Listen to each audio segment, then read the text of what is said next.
Greetings everyone.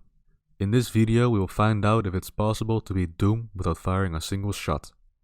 We will go through all the levels in a chronological order and discuss its relevant obstacles. I'm setting up a few rules before we begin. 1. We're playing on ultraviolence. 2. No shooting allowed at all. This includes shooting at walls. 3.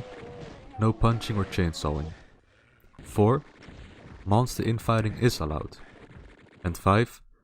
We will discuss the 1993 release of Doom, so we will go through episodes 1 to 3.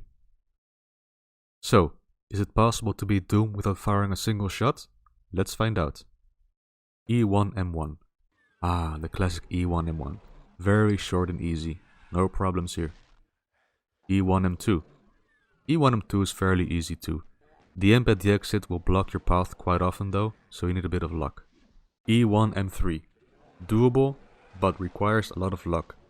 The map in itself consists of many small corridors filled with a lot of monsters.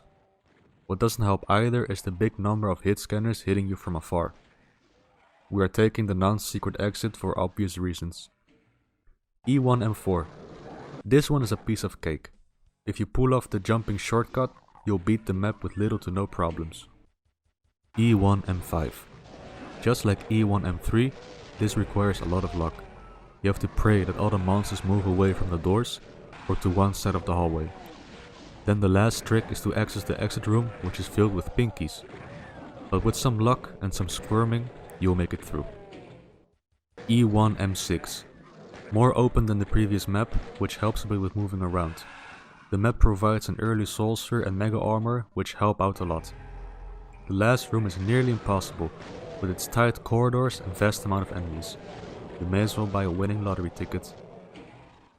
E1M7. Hit scanner hell. If you make it out alive, you deserve a pat on the back. Without a doubt, the hardest map so far. Every room and hallway is filled with zombie men and shotgun guys, ready to end your pacifist lifestyle. Don't get me started on the last section of the map, where you have to squirm through dozens of enemies at once. E1M8. Now this is where it gets interesting. The final level of the first episode features a boss fight with two Barons of Hell. You must defeat them to access the exit. Does this mean the pacifist run is over? No. Thankfully there's a way to kill them. As most of you know, Doom monsters can harm each other with their attacks, which causes infighting. But wait, Barons of Hell cannot harm each other. Can they even infight? The answer is yes, and all thanks to a coding oversight. You see, whenever a barrel explodes, the game tracks down which player or monster caused the explosion. When a monster is damaged by this explosion, it will retaliate to whoever caused it. This way demons of the same type can harm each other and infight. Thankfully, the boss fight room contains explosive barrels.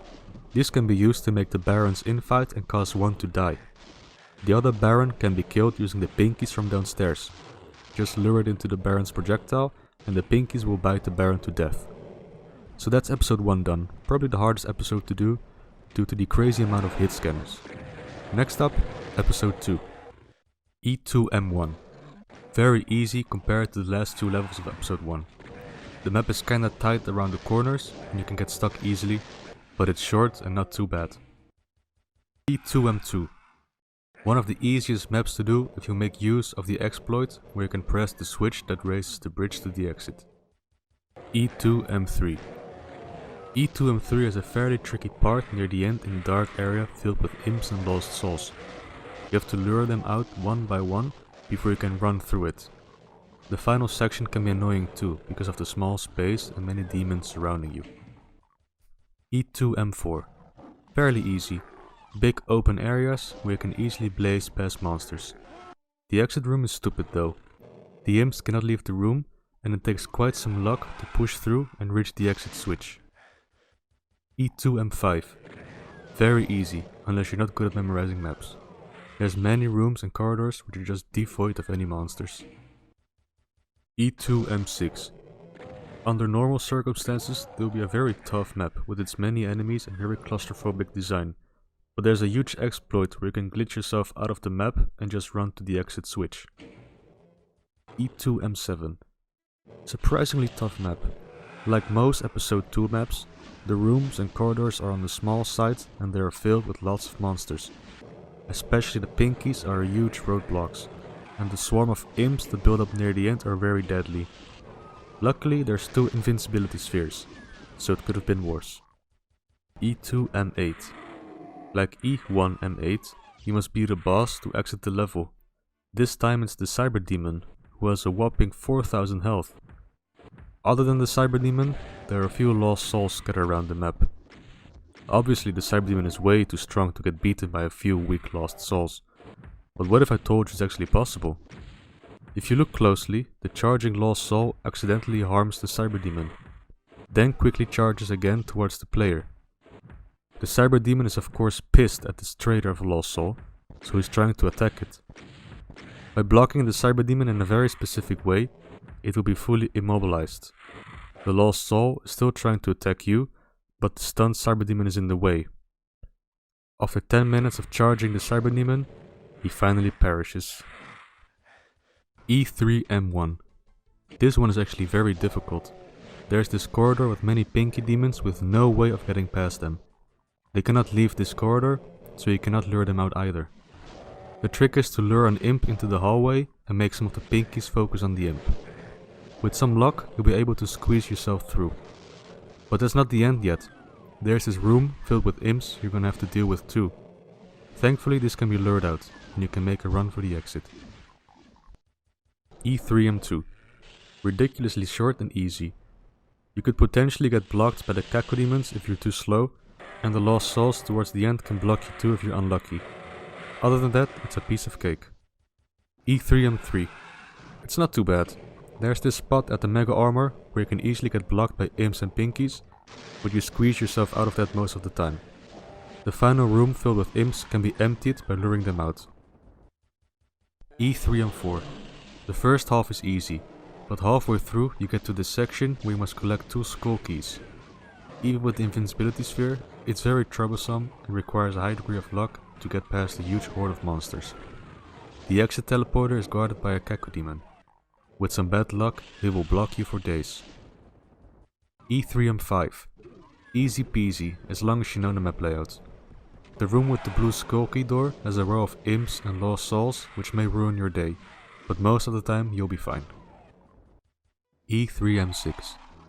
There's a very tight section in the blue key area where you must pray that the Cacodemons outside take care of the blocking monsters for you. Once that's done, you're good and you can go for the exit. E3 M7. The biggest obstacle you'll face in this map is your own memory. Even I still get lost in this one. But even when lost, there aren't many imminent dangers. The rooms and hallways are so big in this map that you can practically dodge any group of monsters with ease. And now for the final level, E3 M8. This will be yet another boss fight. The Spider Mastermind must be defeated to beat the game. Will this be our pacifist run killer? Well, just like in E2 M8 with the Cyber Demon, there are other demons around that can damage the Spider Mastermind. These demons on their own are not strong enough to survive the Spider's super chain gun. Well, I have good news. Just like the Cyber Demon, the Spider Mastermind can be immobilized by performing a specific block. Monsters hit by the Spider's hit scan attack earlier are angry at her and will slowly tear her apart. So there you have it. Doom can actually be beaten without pressing the attack button once. Pretty ironic that I uploaded a video discussing this, since my channel is actually about killing every single enemy in the game. Anyway, thank you very much for watching. I hope you liked my first analytical video. I'm aware that it's still a bit rough around the edges in terms of video editing and audio quality. I'm still getting used to providing commentary and finding my voice, but don't let that stop you from leaving feedback. I'd love to read what you found of this video and the way it was edited. So please, leave a comment, and while you're at it, give this video a like if you enjoyed it, and subscribe if you're into videos like these or playthroughs. See you next time! What should you do when you're facing an enemy much more powerful than yourself? We faced an enemy like this before. His power was more than 30 million. Our alliance was dealt a huge blow because of him. Almost all of our bases were destroyed. Although things looked dark, we didn't give up. We took a rest and then banded together to attack the enemy in Cairo. We defeated all their reinforcements and then called upon our artillery to fire. Their defenses were high, and their tanks were even fiercer. We kept losing men, but we never broke fire. After a tough fight, the enemy's base was destroyed. We were victorious. Warpath is not a one-player game. You need to work as a team to win.